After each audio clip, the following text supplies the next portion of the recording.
I don't really like a whole lot of chaos.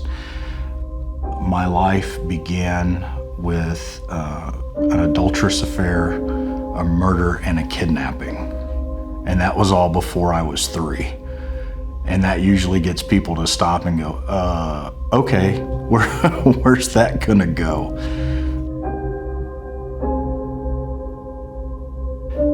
So one day we were out working on a car. Well, he was working, I was watching. And I said, hey, Dad, how come you never tell me you love me? And he said, because I don't. And that was his answer, and I never asked him again. And I never said I love you again to him either. That was a wound that hurt more deeply than any physical wound that he ever brought to bear upon me. My mother actually caught herself on fire cooking dinner on her blouse.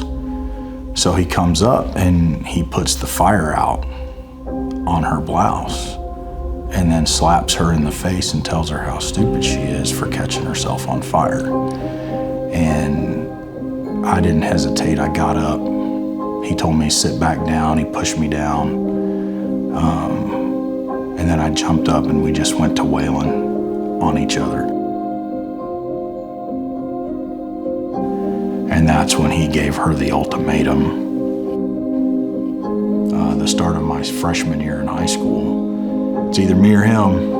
One of us has to go. I didn't even know where we were going when we got there. So no, I had no idea until we get there.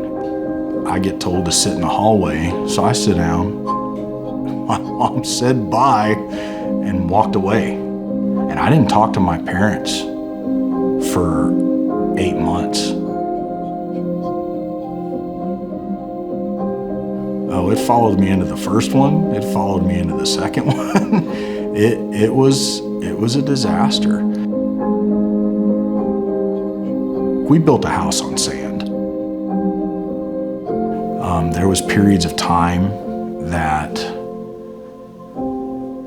we probably should have gotten divorced, but God works through selfish reasons. And in 2006, when I deployed to Iraq, it was while I was there in 2007 that I had my desert moment where I was in the desert, feeling alone and broken, wondering if my marriage was gonna survive. And she said, it's not going to get repaired unless God's in it. And I said, okay. You always read stories about women that patiently waited, patiently prayed. That's her. She prayed for me even when she didn't like me. And without her faith, I wouldn't be able to be where I am with mine. I would say he made me a good dad because everything he wasn't, I try to be for my kids. And as a husband, I try to tell them every day that I love them. My kids ask me, Dad, if you could go back and change anything, what would you change? And I'm like, I wouldn't change nothing. If I go back and change one thing, then I'm basically telling God my story's not good enough.